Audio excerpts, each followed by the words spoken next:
কি আলোচনা হলো ওয়ার্ল্ড কাপ নিয়ে? ওয়ার্ল্ড কাপ নিয়ে তো বলা বললো, ওই সব তো বলা যাবে না। আপনারা কি জানতে চান বলেন? সন্তুষ্ট কিনা এটা একটা ভালো প্রশ্ন, এটা একটা ভালো প্রশ্ন, সন্তুষ্ট কিনা।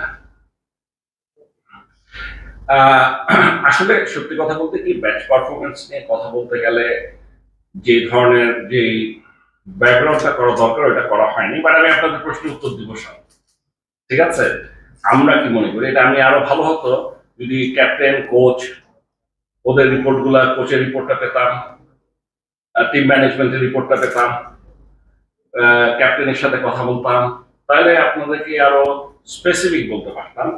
তবে কেন কোনটা হয়েছে এই উত্তর না দিতে পারলেও, যেটা বললো না, আমাদের এক্সপেকটেশন মিট করেছি কিনা, নাকি যেন প্রশ্নটা ছিল সন্তুষ্ট কিনা। হ্যাঁ, এটা বলতে হবে, এটা দেওয়া সম্ভব, এটা দেওয়া সম্ভব। এই প্রশ্নটার উত্তর আমি যদি এখন বলি, শুধু উত্তরটা দেই, অনেক ভুল বোঝাবুঝির সৃষ্টি হবে। সেই জন্য আমাকে একটু ব্যাকগ্রাউন্ড বলতেই হবে, ঠিক আছে? এইবারের বিশ্বকাপটা অন্যান্য যে কোনো বিশ্বকাপের চেয়ে আমাদের জন্য ছিল আলাদা। এইবারই প্রথম আমরা একটা বিরাট রিস্ক নিয়েছি। মানে আমরা যা মনে করি সেটা বলছি, ঠিক আছে? রিস্ক ইন দ্য সেন্স যে এবারেই প্রথম আমরা 5টা প্রায় নতুন ছেলে পাঠিয়েছি, ইনএক্সপিরিয়েন্স। আর বোলিং, ফাস্ট বোলার ছাড়া, বোলিং ছাড়া 2জন, মানে 4জন ব্যাটসম্যান বা অলরাউন্ডার পাঠিয়েছি যারা দেখি ফুললি এক্সপিরিয়েন্স, ঠিক আছে? মানে আমি একদম স্পেসিফিক যদি বলি, তানজিদ তামিম, তানজিম সাকিব, তৌহিদ হৃদয়, রিশাদ, অনিক। বিশ্বকাপের মতো একটা টুর্নামেন্ট, তাও আবার T20, যেটাতে নাকি আমরা বেশ পিছনে, এরকম একটা দলে বিশ্বকাপ খেলতে পাঠাচ্ছি যেখানে 5টা নতুন ছেলে। This is number 1। It was a big risky decision. আমাদের ভরসা ছিল, আশা ছিল বা বিশ্বাস ছিল যে এক্সপিরিয়েন্স যে ছেলেগুলোকে আমরা পাঠাচ্ছি এদের সাথে, ফর এক্সাম্পল সাকিব আল হাসান, মাহমুদুল্লাহ রিয়াদ, লিটন দাস, শান্ত, ওরা তো আছে, ওরা মোটামুটি কাভার দিয়ে দেবে, ঠিক আছে? তো সেদিক দিয়ে আমরা একটু ভয়ে ছিলাম। কারণ আরেকটা ভয় হলো যে গ্রুপে পড়েছিলাম, যে গ্রুপটাতে পড়েছিলাম, ওখানে 2টো দল ছিল যে দুটোই নাকি অত্যন্ত শক্তিশালী। একটার সাথে তো মানে আমরা ভেবেছিলাম আমরা হয়তো ফাইটই করতে পারবো না, সাউথ আফ্রিকা। আর শ্রীলঙ্কার সাথে it will be very tough, 50-50, হেরেও যেতে পারি, জিততেও পারি। এটা হলো আমাদের ধারণা ছিল। এটা কিন্তু আরো বেশি হয়েছে because of the new players that we have included. একটা জিনিস আমরা আগের থেকেই জানতাম যে রিশাদকে খেলাবেই, আর রিশাদ যে আন্তর্জাতিক পর্যায়ে গিয়ে কি করতে পারে আমাদের কোনো ধারণাই ছিল না। তানজিদ সাকিব যেমন ও খেলবে কিনা, এটা কিন্তু খেলার কথা না।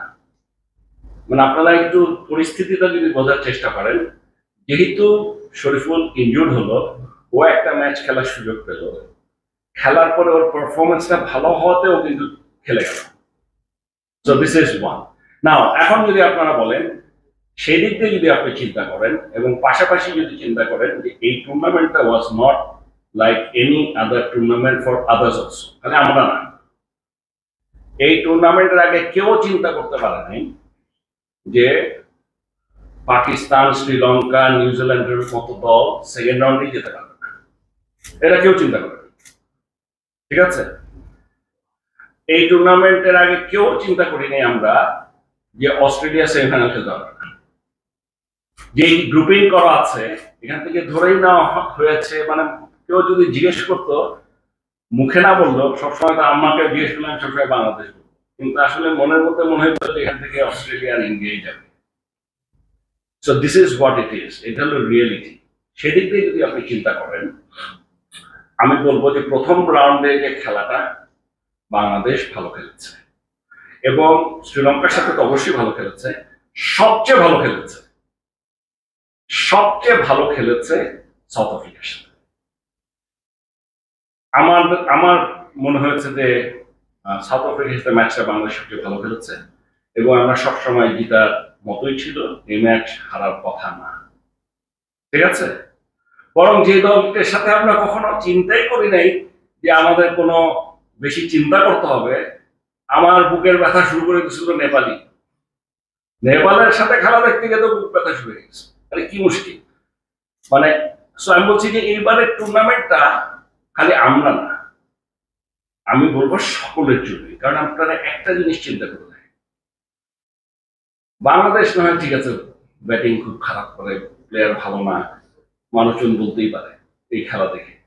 আমরা নিউ ইয়র্কে খেলেছি, আমরা যে মাঠে খেলেছি ওই মাঠে ইন্ডিয়া কিন্তু 120 করতে হবে, পাকিস্তান 115 করতে হবে।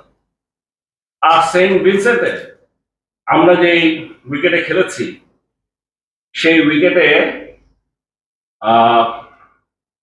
সাউথ আফ্রিকা নেপালের সাথে 1 রানে জিতেছে, 1 রানে।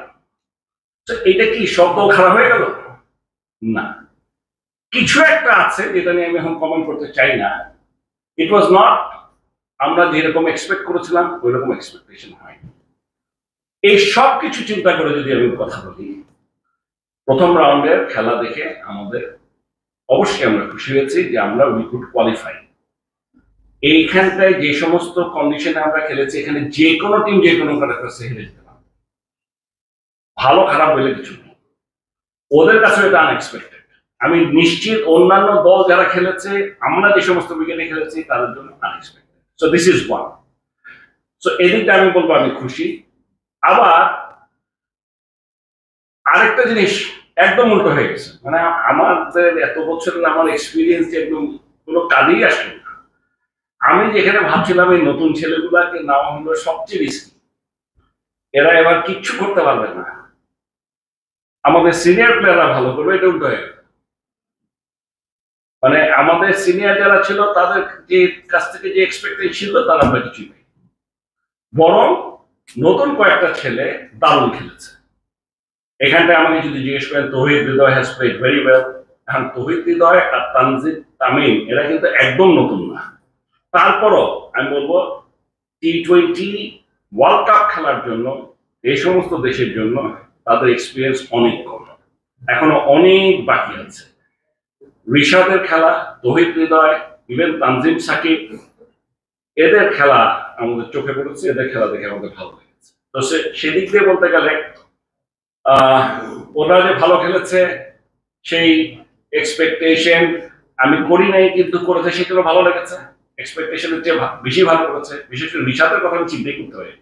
লেগ স্পিনার বাংলাদেশে খেলাই না, আমরা পাই না, সেই জায়গায় ওয়ার্ল্ড কাপ খেলতে চলে গেল এবং গিয়ে সে ওখানে নাম করে আসছে আইসিসিতে। সো ইট ইজ সামথিং যেটা আমরা we should be proud of. অন্যদিকে শান্ত, লিটন দাস, সাকিব আল হাসান, মাহমুদুল্লাহ রিয়াদ, ওদের কাছ থেকে যে এক্সপেকটেশনটা ছিল, আর ওরা তো আর সব ম্যাচ ভালো খেলবে না, কিন্তু কিছু ম্যাচ ওরা আমাদেরকে যেরকম ভাবে আমরা ওদের কাছে এক্সপেক্ট করেছিলাম সেই ধরনের এক্সপেকটেশন এটা আমরা হয়নি। সো এই দিক দিয়ে মনটা খারাপ। কারণ একটা জিনিস আপনাদেরকে আমি বলে দিই, অনেকে যে যত কথাই বলুক না, শান্ত ওর খেলার পারফরমেন্স দিয়ে কিন্তু বাংলাদেশ টিমের ক্যাপ্টেন হয়ে আসছে, ও আকাশ থেকে ঘুরে আসে, ও পারফর্ম করেই এসেছে, এসে এখন পারছে না, that is a different issue. এখানে যে কয়টার কথা বলছি আমি, লিটন দাস হ্যাজ প্রুভড আগে অনেকবার যে ও একজন ভালো ব্যাটসম্যান, এবং এই উইকেটগুলোতে